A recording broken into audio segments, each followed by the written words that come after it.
Good morning dear friends. आप सभी का स्वागत है स्टडी विथ राहुल 247 पर। आइए आज के क्लास में हम लोग देखेंगे गणित के कुछ महत्वपूर्ण प्रश्नों को जो जनरल पेपर सभी के लिए महत्वपूर्ण होगा और 1 to 5 के लिए काफ़ी ज़्यादा ये उपयोगी होगा। ये सारा प्रश्न TRE 1, TRE 2, TRE 3 से लिया गया है और सभी चैनल पे आप देखे होंगे गणित का प्रश्न, लेकिन यहाँ देखिए आपको बिल्कुल अलग तरीके से मज़ा आ जाएगा। चलिए देखते हैं पहला प्रश्न। पहला प्रश्न बोलता है निम्नलिखित में कौन सा x प्लस, कलर बदल देता हूँ, x+1/x, x+1/x के होल स्क्वायर के बराबर है। ठीक है, तो ये a है, ये b है। एक्स स्क्वायर प्लस ए स्क्वायर हो गया प्लस बी स्क्वायर यानी 1/x स्क्वायर, 1 का स्क्वायर 1 ही होगा, प्लस 2ab, 2ab। देखिए x से x कट गया यानी कौन सा उत्तर सही हो जाएगा? X square plus 1/x square plus 2। कहीं ऑप्शन में है तो आप कहिएगा नहीं है, तो इसका सही जवाब क्या हो जाएगा? Option E. देखिए कहीं भी x square plus 1/x square और 2ab, तो ए ऑप्शन जो ए दिख रहा है वो इस यहाँ तक तो ठीक है, लेकिन उसके बाद 2 भी तो होना चाहिए ना, तो नहीं है। यहाँ देख लीजिए ये एक हो जाएगा, नहीं, इसका आंसर हो जाएगा ऑप्शन नंबर ई, इतना होना चाहिए था। चलिए नेक्स्ट देखते हैं। नेक्स्ट प्रश्न, दूसरा प्रश्न कहता है, यहाँ देख लेते हैं ये 32 नंबर, एक लेख सीपी से 10% अधिक पर यदि 10% की छूट की अनुमति है तो निम्नलिखित में से क्या सही है? देखिए मान लीजिए कोई चीज़, ये सीधे आप देख लीजिए 10% अधिक है, 10% की छूट है, तो जब भी ऐसा आपको प्रश्न मिले तो आप क्या कीजिए, दिए गए छूट का वर्ग कर दीजिए और 100 से भाग दे दीजिए। जो भी आएगा उतना कमी होगा यानी हानि होगा। ऐसे केस में हमेशा क्या होता है? हानि। तो 10 का स्क्वायर 100 और बटा में 100 कट के क्या आ जाएगा? 1% की हानि होगी यानी बी हो जाएगा आंसर। नहीं समझे? देखिए कह रहा है कि एक लेख सीपी 10 पर अधिक पर है। मान लीजिए 100 रुपये की वस्तु को आप 110 कर दिए और फिर इस पर 10% की आपने छूट दे दिया, यानी 90% आप ले लिए। 2 जीरो से 2 जीरो कट गया यानी कितना? 99 रुपये में आपको बेचना पड़ेगा। आप खरीदे से 100 में, तो 1 रुपया की कमी हो रही है, तो कितने प्रतिशत की कमी हो जाएगी, लॉस हो जाएगी? 1% की। तो ऐसे प्रश्नों को आपको क्या करना होगा? मान लीजिए 20% कोई अधिक लिख देता है प्रिंट पे और 20% की छूट देता है, तो उस केस में, ऐसे केस में हमेशा क्या होता है? हानि। और जो संख्या दिया गया है उसका वर्ग कर लीजिए और 100 से भाग दे दीजिए, आंसर आ जाएगा 400/100। तो ये 4% की हानि हो जाएगी। तो 32 आप समझ गए होंगे। चलिए 35 नंबर देखते हैं। समांतर चतुर्भुज ABCD में, समांतर चतुर्भुज, समांतर है ये, ABCD में, ABCD में कह रहा है कि अनुपात अनुपात दिया है 1:2 ए और बी के कोण का, ए और बी के कोण का। तो हम जानते हैं इनका कोण का योग क्या हो जाएगा? 180। तो 2 और 1 मिलके कितना हो जाएगा? 3 का मान 180, तो 1 का मान 60, यानी 1 का मान क्या हो जाएगा? 1 यूनिट है ना ए, तो हो जाएगा 60 डिग्री। क्या हो जाएगा? 60 डिग्री हो जाएगा। 36 नंबर प्रश्न देखते हैं। 36 नंबर क्या कहता है? एक बेलन की ऊंचाई जिसकी त्रिज्या 7 सेंटीमीटर है और कुल सतह का क्षेत्रफल 968 सेंटीमीटर स्क्वायर है। तो देखिए ये क्षेत्रमिति का सवाल, बेलन का, ये 36 नंबर प्रश्न देख रहे हैं। बेलन की त्रिज्या दी गई है और ऊंचाई पूछा जा रहा है और कुल सतह का क्षेत्रफल दिया है, यानी 2 pi R into R plus H का मान आपको दे रखा है कितना, 968।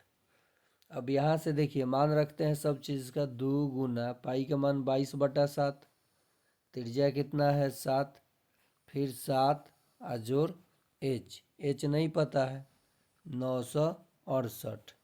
देखिए 7 से 7 कट गया, ये 22 दूनी 44, 44 में 7 से गुना होगा ना, चाहे चलिए 22 दूनी 44 को उधर लेके चले जाते हैं, 7 जोड़ एच बराबर, ये पूरा का गुना में है तो इधर भाग हो जाएगा, ठीक है।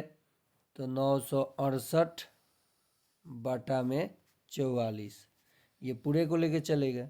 अब 44 से उसको काटेंगे, 44 दूनी 88, 44 दूनी 88, फिर 8 8, 44 दूनी 88। यहाँ देखिए कितने बार में कट रहा है, 44 दूनी 88 करेंगे, 44 दूनी 88 होगा ना, तो 96 में से 88 जाएगा, 88, तो यहाँ 8 आ जाएगा, 8 आ जाएगा, ठीक है। हाँ तो फिर ये, हाँ ठीक है, 44 दूनी 88, 7 प्लस एच बराबर 22, तो 7 जाके 22 में से घट जाएगा, एच बराबर 22 में से 7 घटेगा तो 2 घटा 15 हो जाएगा, एच बराबर कितना हो जाएगा 15, ए हो जाएगा, यानी 15 7 22।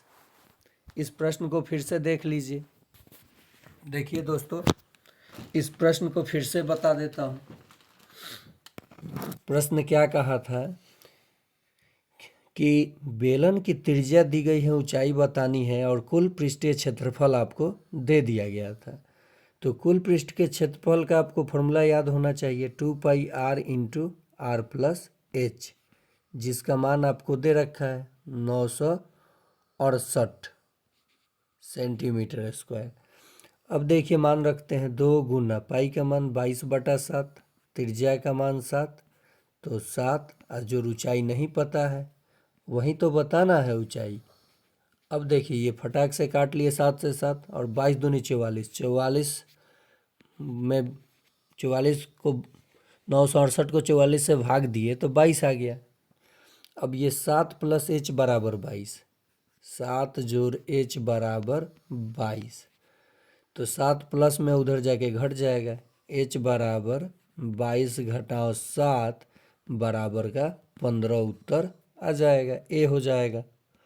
देखिए ऐसे ही प्रश्नों के लिए आप इस चैनल से जुड़े रहें, देखें, भीड़ भाड़ जहाँ है आप भीड़ से बिल्कुल अलग चलें, आपका सिलेक्शन पक्का करा दूंगा, एकदम गारंटी है।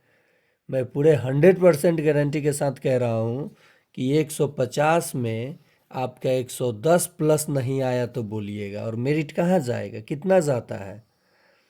इसलिए आप जुड़े स्टडी विथ राहुल 247 के साथ, जो कि आपके कदमों से कदम मिला करके चलेगा, और कोशिश किया जाएगा कि वैसे सारे चीज़ों को मैं पढ़ा दूं जो आपके एग्ज़ाम में छपने वाले हों। और मैं फिर एक वीडियो लाऊंगा कि आपको तैयारी कैसे करना है, कैसे भीड़ से अलग चलना है, कैसे आप ये चैनल पे जुड़े हैं और अन्य चैनल वालों को जो देख रहे हैं अब देखिए, उसके लिए मैं मना नहीं करता हूँ, लेकिन बहुत लोग दुकान चलाते हैं, तो आप गेस कर सकते हैं कि कौन कितना बेटर है, क्या है। स्टडी आप करेंगे तब सिलेक्शन होगा, किसी चैनल वाले की मदद से चाहे मेरे मदद से नहीं हो पाएगा। हाँ ये ज़रूर है कि कंटेंट कौन सबसे ज़्यादा देता है बढ़िया, ज़्यादा का मतलब कि कुछ भी नहीं। मान लीजिए मैं 50 प्रश्न दूं, उसमें से 30 प्रश्न लड़ जाए तो वो ना अच्छा हुआ कि 5,000 दूं 30 लड़े। तो चलिए आइए देखते हैं फिर से प्रश्न को हम लोग। पूर्ण घन प्राप्त करने के लिए 81 को किस संख्या से विभाजित किया जाना चाहिए। 81 को हम लोग 3 गुना 3 गुना 3 गुना 3 लिख सकते हैं। अभी तो 4 बार 3 है, 3 बार 3 रहता तो पूर्ण घन बन जाता, तो एक 3 से भाग दे दीजिए, कट जाएगा तो पूर्ण घन बन जाएगा, तो क्या हो जाएगा उत्तर 3, यानी 3 से भाग देने पर 81 को ये पूर्ण घन बन जाएगा। अगर मान लीजिए रहता एक और 3 रहता तो कितना से भाग देना पड़ता, बताइए? 9 से भाग देना पड़ता है ना, तो ये कट जाता तो पूर्ण घन बन जाता। तो ऐसा प्रश्न अगर जब भी आए तो आप इस तरह से फैक्टर तोड़ के देख सकते हैं कि 3 का जोड़ा कहाँ बन रहा है, या 6 गो या 9 गो, ऐसे देखना होता है। नेक्स्ट इस प्रश्न को देखिए, ऑप्शन सही बन जाएगा। इसके पावर में क्या रखा जाए m के जगह पे कि -3 के पावर 7 आ जाए। देखिए 5 रखेंगे तो 5 आ 1 6 आ 5 11 हो जाएगा। 7 रखेंगे तो 8 आ 7 15, 8 आ 5 13 हो जाएगा। तो हम लोग 1 रख के देखते हैं। 1 रखेंगे m के जगह तो -3 के घात 1 आ गुना -3 के घात 5। ओके, यहाँ 1 तो पहले से जोड़ना है, तो -3 के घात कितना आ गया 2 गुना -3 के घात 5। आधार समान है, घात जुट जाता है, तो -3 का घात 7 हो गया, जो कि RHS में दिया है। इसका मतलब इसका उत्तर 1 ही हो जाएगा। कैसे किया मैंने?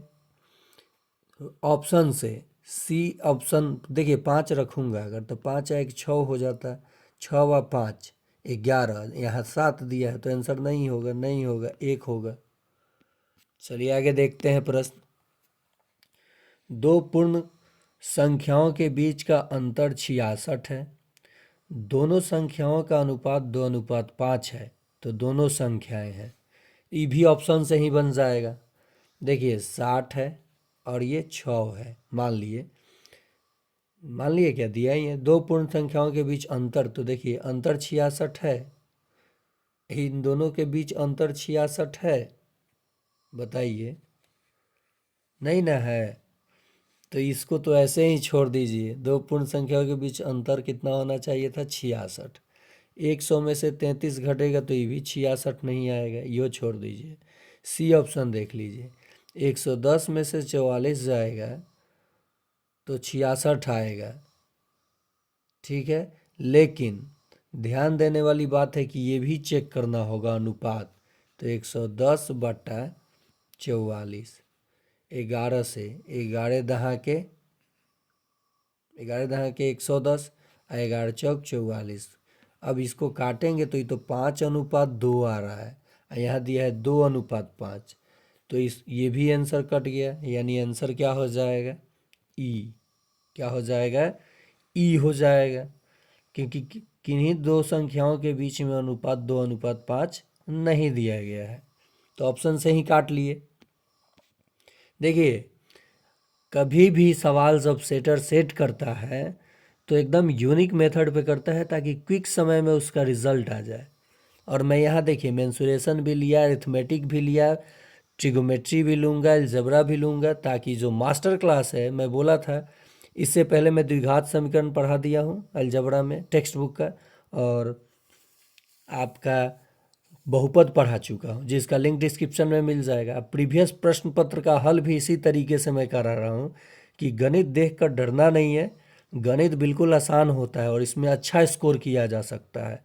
साथ ही साथ जनरल पेपर, हर एक जनरल पेपर में 8 गणित आपको देखने को मिलेगा, और 8 में 8 आपके मुट्ठी में होगा। और गणित का पेपर जो होगा मेन 6 to 8 और 9 10th के लिए, 11 12th के लिए, वो तो ब्रह्मास्त्र होगा मेरा।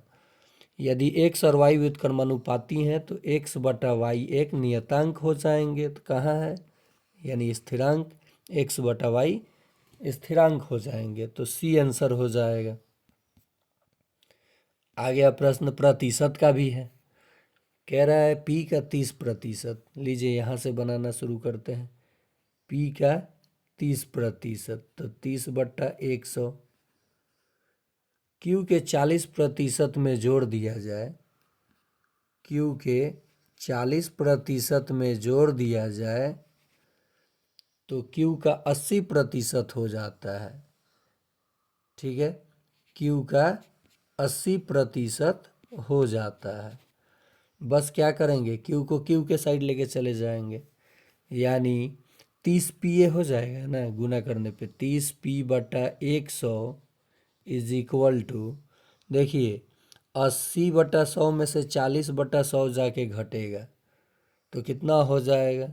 40 क्यू अब बटा में 100। एलसीएम ले लिए, जब ये जाके घटा तो एलसीएम 100 है, तो 80 में से 40 घटेगा तो 40 ही होगा। देखिए अब हम क्या करेंगे कि 100 से 100 को काट देंगे।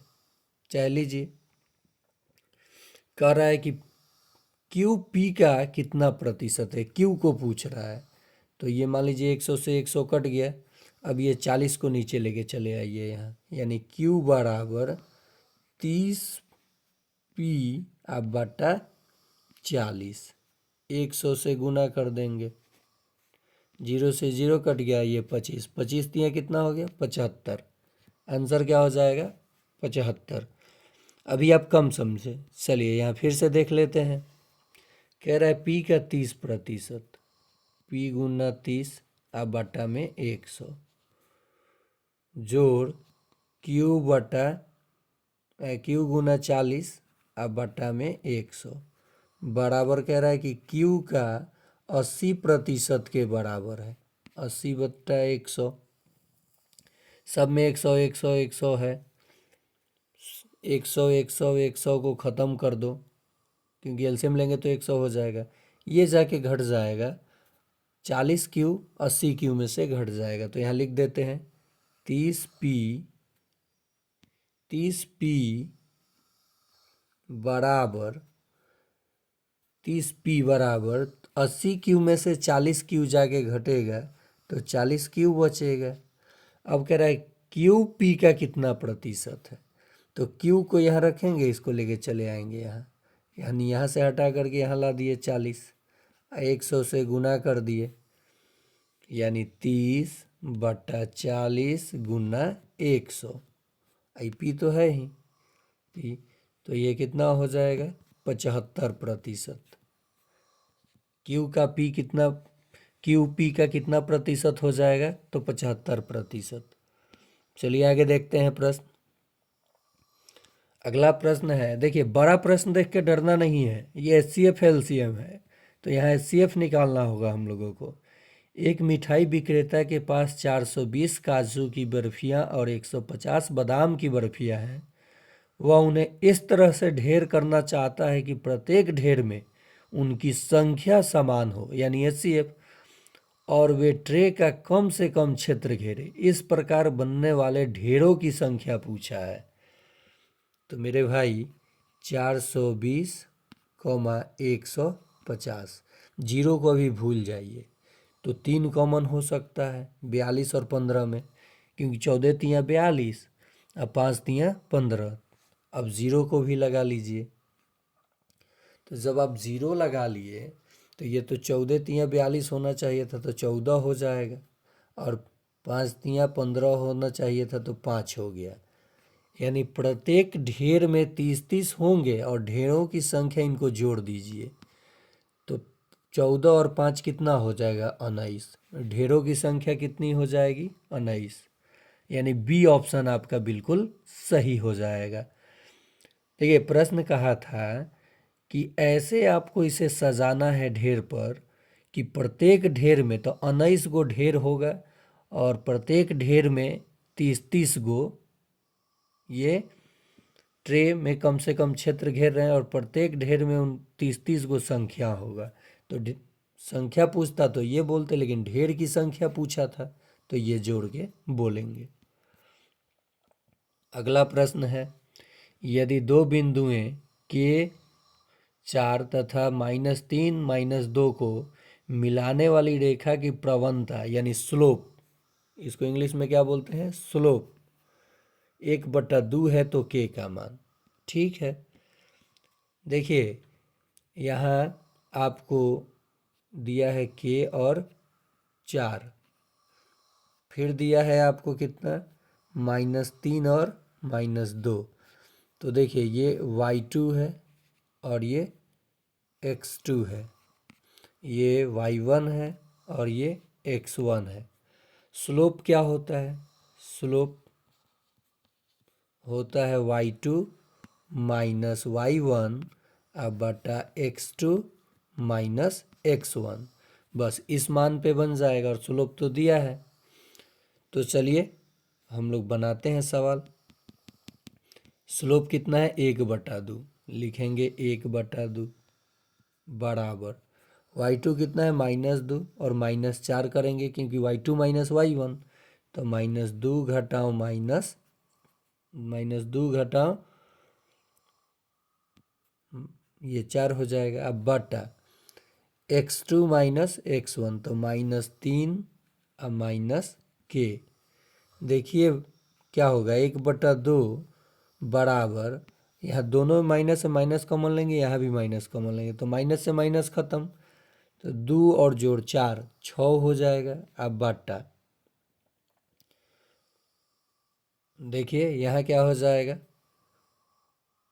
ये माइनस माइनस कॉमन लिए तो 3 प्लस के हो जाएगा, 3 जोड़ के है, 2 जाके ऊपर गुना हो जाएगा और के इधर ये आके गुना हो जाएगा, तो 3 जोड़ के बराबर 6 दूनी 12। 3 में कितना जोड़ेंगे तो 12 आएगा, 9। आंसर क्या हो जाएगा, 9। के का मान क्या हो जाएगा, 9। देखिए फिर से समझ लीजिए, स्लोप होता है प्रवणता x2 y2 माइनस y1, तो y2 तो यहाँ -2 है और माइनस y1 4 है, बटा x2 -3 है और ये x1 के है, तो माइनस के बराबर 1/2 प्रवणता दिया था, माइनस जब मैंने कॉमन लिया तो ये 2 जोड़ 4 हो जाएगा, और यहाँ माइनस जब मैंने कॉमन लिया तो ये 3 जोड़ के हो जाएगा, बराबर में 1/2। ये माइनस से माइनस खत्म हुआ, क्रॉस गुना कर देंगे। क्या कर देंगे, क्रॉस गुना, तो ये 6 दूनी 12 हुआ। चलिए यहाँ देख लेते हैं, 3 जोड़ के में 1 से गुना करेंगे तो 3 जोड़ के बराबर में 4 2 6, 6 दूनी 12, 3 प्लस में उधर जाके घट गया, 12 घटाओ 3 इज इक्वल टू कितना हो गया, 9। आंसर क्या हो जाएगा, 9 हो जाएगा। अगला प्रश्न है, x के पावर 31 जोड़ 31 को x + 1 से भाग दीजिए। तो बहुत सारे बच्चों को मैं देखता हूँ ऐसे करते हैं भाग, x के पावर 31 जोड़ 31 x जोड़ 1 से भाग देंगे, बाप रे बाप, पूरा समय इनका खा जाएगा ये। मारो 30 और निकलो आगे, कैसे, तो x के पावर 31 जोड़ 31 और यह है x जोड़ 1 से भाग देना है, तो x जोड़ 1 बराबर 0, तो x का मान क्या हो जाएगा, प्लस है उधर जाके -1। अब x के जगह -1 रखिए, -1 के पावर 31 और जोड़ 31। देखिए ये विषम संख्या है और 1 का पावर कुछ भी हो वैल्यू 1 होता है, और यहाँ -1 है, तो इसका -1 के पावर 31 -1 हो जाएगा और जोड़ 31। 31 में से 1 खत्म हो गया, निकल गया, तो 30 बच गया। आंसर क्या हो जाएगा, 30 हो जाएगा।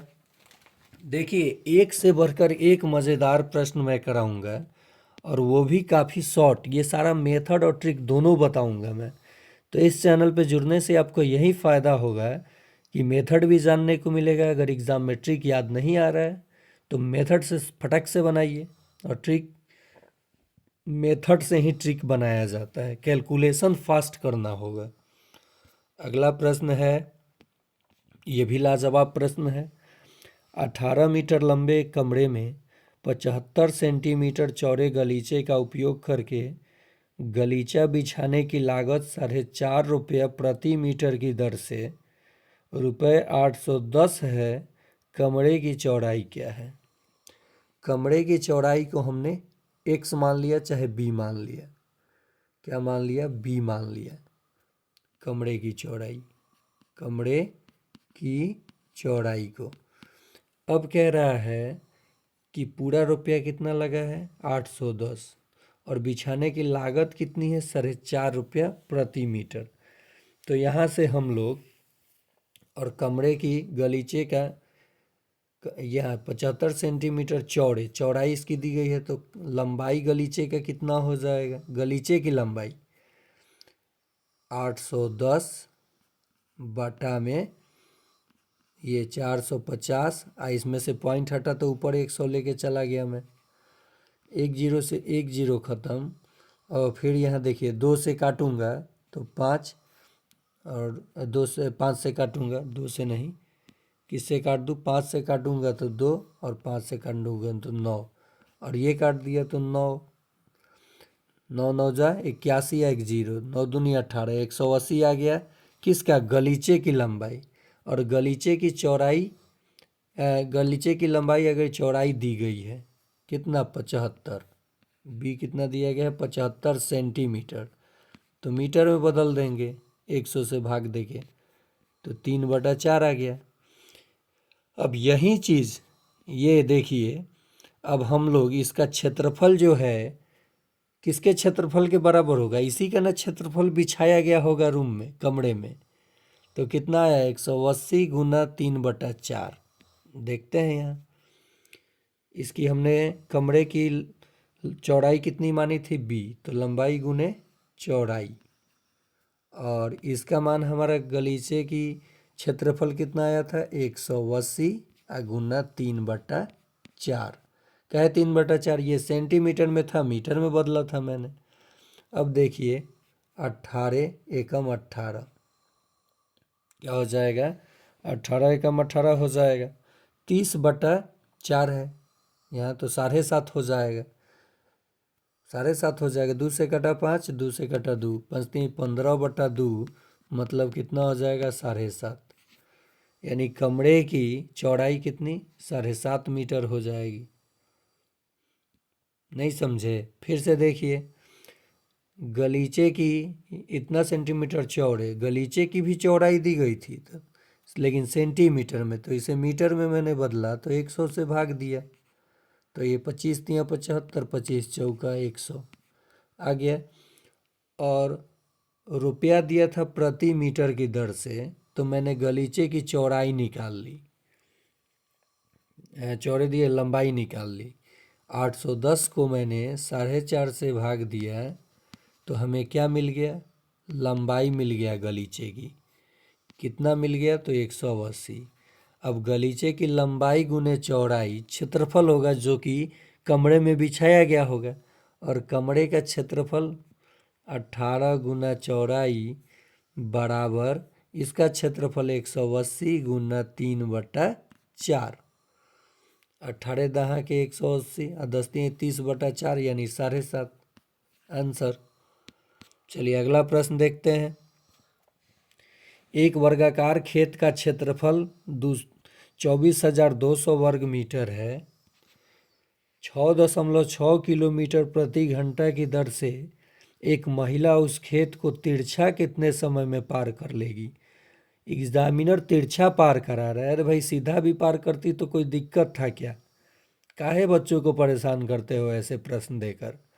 चलिए कोई बात नहीं, बहुत सारे लोग आपको बताएंगे कि ये इसका वर्ग नहीं होता है, पहले जी आ रहा है रूट में निकालिए, फिर डायगोनल निकालिए। देखिए क्या कहना चाहता है एग्जामिनर, कि एक वर्गाकार खेत है, सभी भुजाएं बराबर हैं, और महिला या तो इधर से जा रही है तिरछा, नहीं तो इधर से जाएगी तिरछा, यानी विकर्ण पे चल रही है।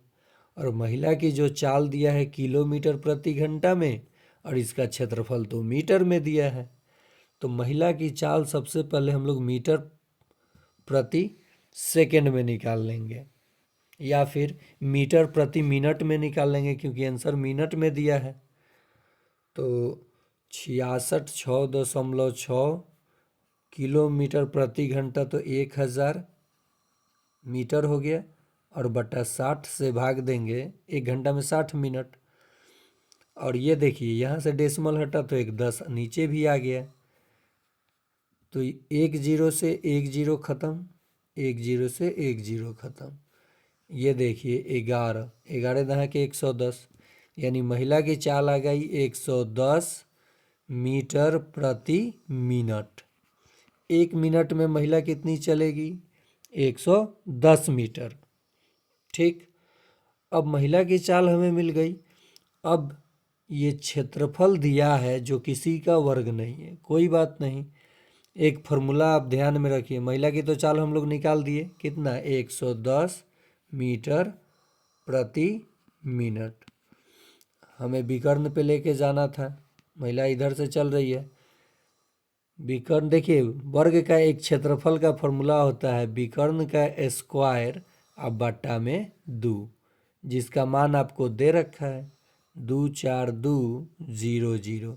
2 जाके गुना होगा तो डी स्क्वायर बराबर कितना हो जाएगा, 484। आ गया वर्ग किसी का, स्क्वायर हटा रूट लग गया, यानी 210 मीटर। यानी इस विकर्ण की लंबाई कितनी है, 210 मीटर।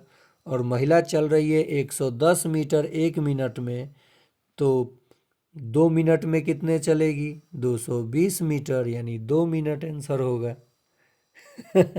बहुत ही मज़ेदार प्रश्न था ये, बहुत ही मज़ेदार था कि देखिए आप लोग वर्ग का क्षेत्रफल सिर्फ ये रटा मारे हैं, ये वर्ग का क्षेत्रफल कि भुजा का स्क्वायर, क्या मारे हैं, भुजा का स्क्वायर, वर्ग का क्षेत्रफल। लेकिन एक और फॉर्मूला हो बन जाता है, वर्ग के क्षेत्रफल जो हो जाता है विकर्ण का वर्ग, विकर्ण का वर्ग अब बट्टा में 2।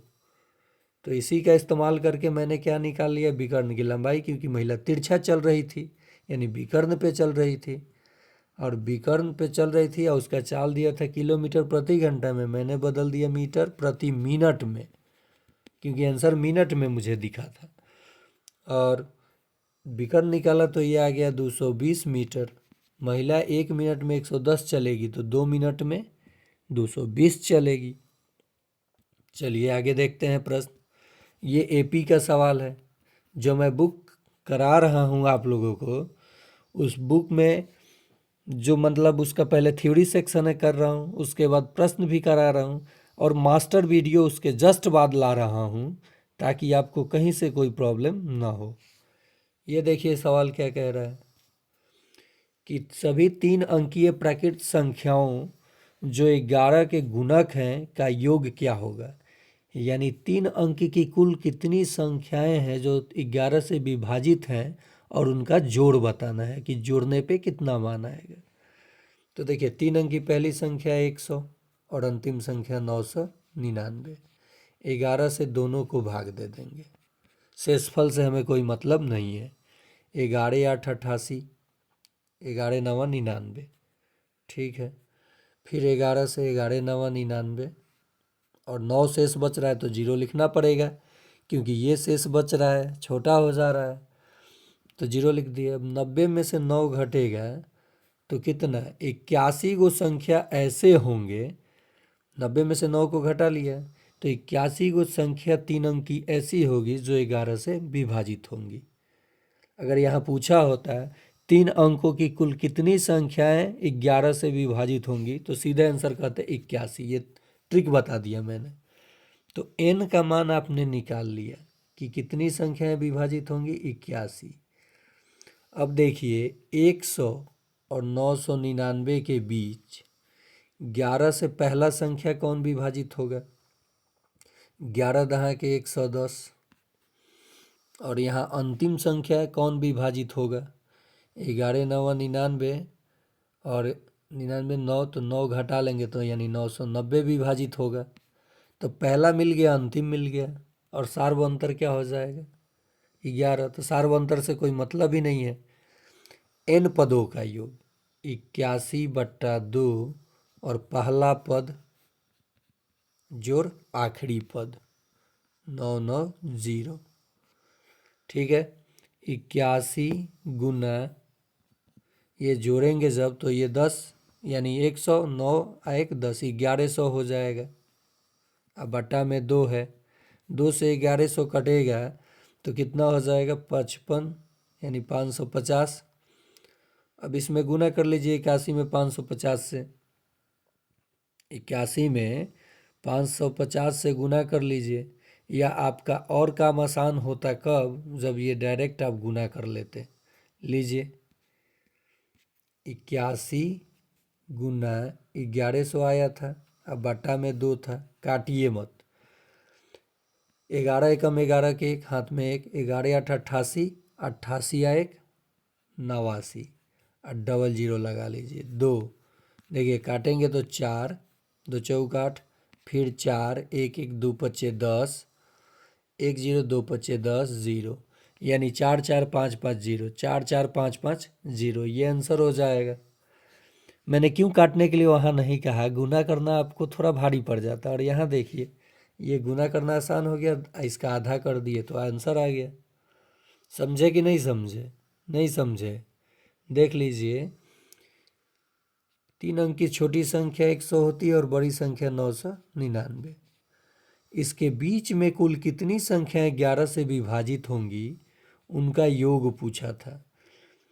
11 दहा के 110, 11 एकड़ 121 जोड़ इनके बीच में जो संख्या था उन्हीं का ना योग पूछा था। अब ये कितनी संख्याएं ये तो हमको पता नहीं था, तो मैंने क्या किया कि 999 और 100 को 11 से भाग दिया, तो एक में 90 आया और एक में 11 9 99 आया, घटाया तो 81 को संख्या पता चल गया।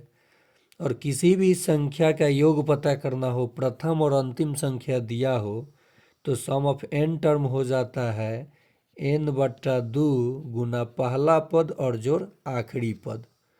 एपी का सवाल है और इसी पे रख के मैंने मान निकाल दिया, 81/2 और पहला पद जोड़ आखिरी पद, और कैलकुलेशन कर दिया, आंसर आ गया। चलिए अगला प्रश्न देख लेते हैं। आ रहा है ना मज़ा? अगर आप देख रहे हैं सेशन को तो लाइक शेयर सब्सक्राइब ज़रूर कीजिए। थोड़ा स्लो इसलिए अभी बता रहा हूँ ताकि सब किसी को समझ में आए।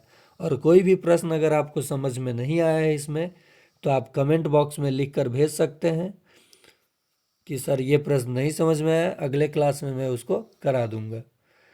देखिए, एक घन 5 सेंटीमीटर भुजा वाले घन को 1 सेंटीमीटर भुजा वाले संभव घनों में काटा जाता है। ठीक है, यानी जो घन 5 सेंटीमीटर का है तो इसका आयतन भुजा का क्यू 125 हो जाएगा, यानी 125 एक घन सेंटीमीटर वाले घन बन गए। अब कह रहा है कि घनों में काटा जाता है, ठीक है कोई बात नहीं। बड़े घन का पृष्ठीय क्षेत्रफल, तो बड़े घन का पृष्ठीय क्षेत्रफल 6 गुने भुजा का स्क्वायर, यानी 50 25 बराबर, तथा छोटे घनों के पृष्ठीय क्षेत्रफलों का योग। तो छोटा घन है कै गो? 125 गो। कै गो है? 125 गो। और सभी का जो पृष्ठीय क्षेत्रफल होगा 6 गुने भुजा का स्क्वायर, यानी भुजा सबका एक एक है, तो 125 गुना 6, 6 से 6 खत्म, 25 बचे, तो यानी 1:5। आंसर क्या आ जाएगा? 1:5। नेक्स्ट है, देखिए मेंसुरेशन से भी, अलजबरा से भी और ज्योमेट्री से भी, सभी का इसलिए निचोड़ लाया मास्टर क्लास में ताकि 1 to 5 हो, 6 to 8 हो, 9 10th हो, 11 12th हो, चाहे किसी भी विषय से आप, सामाजिक विज्ञान हो, विज्ञान हो, जनरल पेपर तो 8 को मैथ आपको मिलेगा ही। तो ये ज़रूर देखें सभी लोग, इसलिए मैं यहाँ लिखा हूँ सभी के लिए महत्वपूर्ण। देखिए, एक त्रिभुज है A B C, समद्विभाजक A D है, ए डी जो क्या है? समद्विभाजक है। ए बी का मान दिया है 6.4 और ए सी का मान दिया है 8, और बी डी का मान दे दिया है 5.6, तो इसका मान पूछेगा डी सी का। जब भी समद्विभाजक दिया रहे तो ए बी अनुपात, देखिए ए बी अनुपात ए सी, उनके भुजाओं का अनुपात उनके समद्विभाजक के अनुपात के बराबर हो जाएगा, यानी बी डी बटा डी सी, ये हो जाएगा। ए बी का मान कितना है? ए बी का मान देखिए 6.4 बटा ए सी का मान कितना है? 8 is equal to B D का मान कितना है? 5.6। इसका मान तो पता करना है। देखिए 8 8 64, 0.8 हुआ, और 8 सत्ते, देखिए दशमलव से दशमलव खत्म, 8 सत्ते 56। एक्स का मान क्या हो जाएगा? एक्स इधर आ जाएगा ना, तो एक्स बराबर 7, ए आंसर हो जाएगा। नहीं समझे? फिर से देखिए, जब भी ये समद्विभाजक दिया रहे तो त्रिभुज के भुजाओं का जो अनुपात होगा ए बी बटा ए सी, ये समद्विभाजक के अनुपात के बराबर होगा बी डी बटा डी सी। काटे तो आपको समझ में नहीं आया। ए डी का मान कितना है, ए बी का 6.4 और ए सी का मान कितना है 8, बराबर बी डी का मान आपको दे रखा था 5.6 बटा कुछ भी नहीं, यानी यही तो बताना है। तो 8×8 = 64, लेकिन यहाँ एक डिजिट छोड़ के डेसिमल है तो 0.8 आया ये। अब यहाँ कुछ भी नहीं, ये जाए गुना हो गया, इधर जाके भाग हो जाएगा, यानी 5.6 बटा 0.8, दशमलव से दशमलव खत्म, 8×7 = 56, कितना आ गया 7। चलिए अगला प्रश्न देखते हैं। अब त्रिकोणमिति का प्रश्न आ गया। कह रहा है साइन ए जोड़ साइन स्क्वायर ए बराबर 1, तो कॉस स्क्वायर ए जोड़ कॉस स्क्वायर कॉस के पावर 4 का मान। तो देखिए खाली डराने के लिए दिया है, एक ही आंसर होगा, क्योंकि इसके टर्म में इसको तोड़ा जा सकता है। कैसे? देखिए साइन ए बराबर हो जाएगा, है जाके उधर जाके घटा लीजिए, 1 घटाओ साइन स्क्वायर ए। आपको पता है 1 - साइन स्क्वायर ए क्या होता है, कॉस स्क्वायर ए। तो साइन ए बराबर, सही से लिख देते हैं, साइन ए बराबर 1 - साइन स्क्वायर ए बराबर होता है कॉस स्क्वायर ए। ठीक है, कॉस स्क्वायर ए के जगह आप साइन ए लिख सकते हैं, क्योंकि ये इसके बराबर है, तो इसके जगह पे साइन ए लिख सकते हैं, लिख सकते हैं ना, जोड़ ये कॉस के पावर 4 है। ठीक है, तो दोनों तरफ जब वर्ग करेंगे हम लोग यहाँ पे, तो ये कॉस के पावर 4 बराबर साइन स्क्वायर ए हो जाएगा, साइन स्क्वायर ए। तो फिर इसी टर्म में आ गया ये, तो इसका मान क्या होगा 1, इसका मान क्या हो जाएगा 1। समझ में आया? मैं यहाँ आइडेंटिटी आपको बता दूँ, त्रिकोणमिति पढ़ाऊँगा तो टोटल चीज़ें बता दूँगा। सबसे पहले आप जान लीजिए कि साइन स्क्वायर ए जोड़ कॉस स्क्वायर ए बराबर होता है 1। टेन को आप लिख सकते हैं, टेन ए को साइन ए बटा में कॉस ए। कॉट को आप लिख सकते हैं कॉस ए बटा में साइन ए। ये आइडेंटिटी है। अब यहीं से मैंने फार्मूला वो बनाया है कि अगर पूछ दिया जाए कि साइन स्क्वायर ए का मान बताइए कॉस के टर्म में, तो 1 - कॉस स्क्वायर ए हो जाएगा। ये सब 10th क्लास से प्रश्न लिया जा रहा है, तो मैंने वही काम किया था। यहाँ पे साइन ए बराबर इसको लेके चला गया उधर 1 - साइन स्क्वायर ए। 1 - साइन स्क्वायर ए क्या हो जाएगा, कॉस स्क्वायर ए। यहाँ कॉस स्क्वायर ए है, इसके जगह पे हम साइन ए लिख दिए, और फिर यहाँ फिर जोड़, ये कॉस के पावर 4 है तो इसको साइन स्क्वायर ए लिख दिए, क्योंकि जब ये दोनों तरफ स्क्वायर हम करते हैं तो कॉस के पावर 4 बराबर साइन स्क्वायर ए आ जाता। ए जो है ये एंगल है, इसका स्क्वायर नहीं कर दीजिएगा, थीटा पे भी बनता है सवाल। अगला प्रश्न है, देखिए हाइट एंड डिस्टेंस आ गया। हाइट एंड डिस्टेंस कह रहे हैं 150 मीटर ऊंचे एक मीनार के शीर्ष से सड़क पर खड़ी एक कार का अवनमन कोण, यानी ऊपर से कोण बन रहा है, 30 डिग्री है, तो मीनार से कार की दूरी कितनी होगी। 150। अब आप कहिएगा सर आंसर याद किए, चलिए बना देते हैं। यहाँ पे देखिए गाड़ी यहाँ पे खड़ी है, मीनार की ये ऊंचाई दी गई है 150, और अवनमन कोण बन रहा है। अवनमन कोण मतलब ऊपर बन रहा है कितना, 30 डिग्री। तो देखिए यहाँ से एक लाइन खींचा तो ये लाइन पैरेलल हो गया, ये तिर्यक रेखा हो गया, तो एकांतर कोण बराबर हो जाएगा 30 डिग्री। ठीक है, यहाँ कुछ नहीं मानते, चलिए मान लेते हैं ए बी सी। सी बिंदु पे खड़ा है गाड़ी, तो ये tan 30 P/B होता है। अब tan का फॉर्मूला ही आपको पता नहीं होगा कि tan के भुजाओं का अनुपात क्या होता है तो नहीं बनेगा। तो मैं त्रिकोणमिति पढ़ाऊंगा एकदम जीरो से आपको सिखा दूंगा। तो tan 30 बराबर होता है, देखिए tan 30 डिग्री बराबर AB बटा BC। AB का मान दिया है 150 और बटा BC नहीं पता है, यही तो दूरियां पता करना है गाड़ी का, x या BC लिख देते हैं। tan 30 का मान कितना होता है 1/√3 बराबर 150 अब बटा BC। BC इधर गुना हुआ, ये जाके इधर गुना हुआ, 150√3 शुरू में ही बोला। एक और तरीका से ये बन सकता था, ये सब आपका अवनमन कोण जो बना था यहाँ पे अवनमन कोण, तो एकांतर कोण बराबर हुआ 30 डिग्री। तो tan 30 का मान होता है 1/√3 यानी P और B। एक का मान कितना 150, तो √3 का मान 150 गुना √3 आंसर हो गया। इसलिए मैं डायरेक्ट दिख गया था कि 150√3 है, प्रश्न देखते ही दिख गया था। ये प्रश्न ऑप्शन से ही बनेगा। दो संख्याएं इस प्रकार ज्ञात कीजिए कि पहली का 3 गुना और दूसरी का योग 142 है। ऑप्शन से चलते हैं। इसमें 3 से जब हम गुना करेंगे तो 3 दूनी 6, 6 में 0 जोड़ेंगे तो 2 नहीं आएगा। इसमें भी 3 से, देखिए मैं कैसे धर लिया, 142 में 3 से गुना, 32 में 3 से गुना करेंगे तो 3 दूनी तो 6 होगा यूनिट संख्या, 0 जोड़ेंगे तो इकाई पे क्या आएगा 6 आएगा, और यहाँ तो 2 दिया है, योग 142 है। ये देखते हैं, यानी ये दोनों ऑप्शन कट गया। इसमें 3 से गुना करेंगे 40 में तो अंत में 0 आएगा, 2 जोड़ेंगे तो 2 आ रहा है।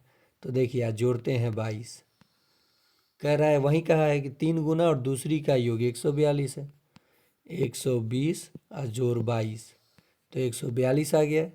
लेकिन दूसरा कंडीशन भी चेक करना होगा हम लोगों को,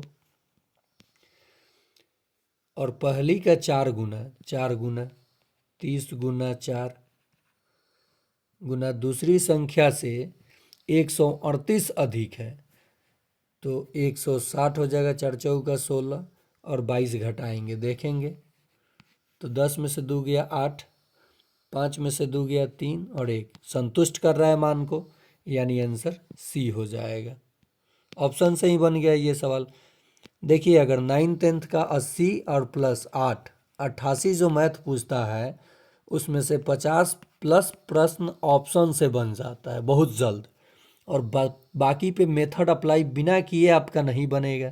अब मेंसुरेशन पे अब ट्रिक लगाइएगा, मेंसुरेशन का जब सवाल घुमा के दे देगा उसमें देखिए तो 50 प्लस प्रश्न आप 10 सेकेंड 20 सेकेंड या 15 सेकेंड के बीच बना सकते हैं, और वहीं समय बचा करके मेथड वाले प्रश्न पे लगाएंगे।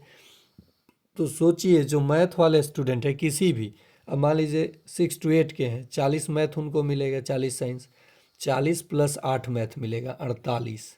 तो 48 में 30 प्रश्न ऐसा होगा, 30 प्लस जो ऑप्शन से बनाया जा सकता है या क्विक समय में बनाया जा सकता है।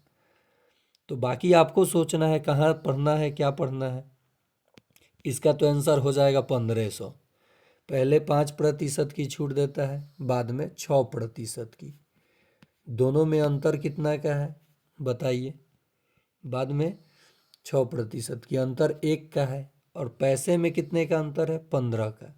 1% के मान 15 तो 100% के मान 1500 में 15 में 100 से गुना कर लीजिए, और कोई भी क्रय मूल्य अंकित मूल्य 100% होता है तो 1500 हो जाएगा। देखिए सवाल बड़ा है लेकिन प्रश्न जवाब छोटा है, मन में ही दिया जा सकता है।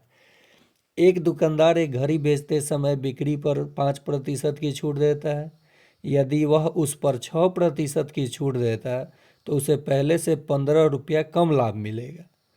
तो देखिए 6 में से 5 घटा तो 1% हुआ ना, और पैसा में कितनी की कमी हुई 15 की। 1% का मान 15 तो 100% के मान 1500, यानी अंकित मूल्य 1500। कितना समय लगा? ऐसे प्रश्न का जवाब आप आसानी से दे सकते हैं। अब इस प्रश्न का जवाब आपको कमेंट बॉक्स में देना होगा। चलिए ये प्रश्न मैं बता देता हूँ, कम से कम एक मेहनत आप लोग कर लीजिए, ऑप्शन से ही बनाइए। देखता हूँ कितने हमारे साथी का जवाब कमेंट बॉक्स में इस प्रश्न का आता है। कह रहा है यदि मैं अपने घर से 5 किलोमीटर प्रति घंटा की गति से स्टेशन के लिए चलता हूँ तो मेरी गाड़ी मेरे स्टेशन पहुँचने से 7 मिनट पहले छूट चुकी होती है। मतलब लेट कर दिया मैं, गाड़ी तो खुल चुकी थी, मैं लेट हो गया। किंतु मैं 6 किलोमीटर प्रति घंटा से अगर गति करता है तो मैं स्टेशन पर गाड़ी छूटने से पहले 5 मिनट पहले ही पहुंच जाता। तो मेरे घर से स्टेशन की दूरी कितनी है? अगर ऐसा सवाल 1 to 5 में पूछ देता है ना ये, तो समझिए कि अगर 100 कैंडिडेट एग्ज़ाम दे रहे हैं तो 80 कैंडिडेट तो ऐसे ही ये इतना बड़ा सवाल देख के छोड़ देते हैं। और सवाल है आसान। क्या करना है? चाल बराबर दूरी बटा समय होता है। डिस्टेंस नहीं पता है, दूरी बटा समय। पहले कैसे चला है? 5 के रफ्तार से, 5 किलोमीटर, तो डिस्टेंस बाई टाइम। उसके बाद कितना? 6 किलोमीटर प्रति घंटा से गति किया है। तो दूसरा दूरी डिस्टेंस अपॉन टाइम। और ये गति समय कितना लगा है? तो पहले 5 मिनट मैंने 5 मिनट ये लेट होता है और बाद में 5 मिनट पहले पहुंचता है, तो दोनों का योग 12। यहाँ पे टी लिख दिया हूँ मैं। कितना हो जाएगा? कैसे चला है? 6 किलोमीटर प्रति घंटा। और ये कितना हो जाएगा मिनट? 7 5 12 मिनट है, यहाँ किलोमीटर में दिया है तो इसे घंटा में बदल देंगे। 12 पचे 60। यहाँ एलसीएम क्या हो जाएगा? 30।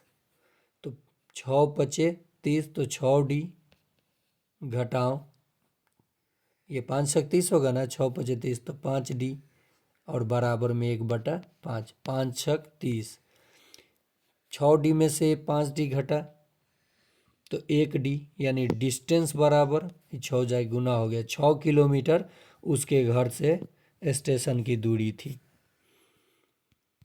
तो ये था आज का आखिरी प्रश्न। उम्मीद है आप लोगों को समझ में आया होगा ये मास्टर क्लास। और देखें, शेयर करें और चैनल को सब्सक्राइब कर लें। आपको हिस्ट्री, पॉलिटी, ज्योग्राफी के साथ मैथ्स का मास्टर क्लास और टेक्स्ट बुक का पूरा सॉल्यूशन जो टॉपिक पूछा जा रहा है वो मिल रहा है इस चैनल पर, वो भी फ्री ऑफ कॉस्ट, क्योंकि अभी आपको इस पर कोई फ़ी नहीं लग रहा है। तो बीपीएससी टीआरई 4 अगर चाहते हैं आप क्वालिफाई करना है तो इस चैनल को ज़रूर सब्सक्राइब करें।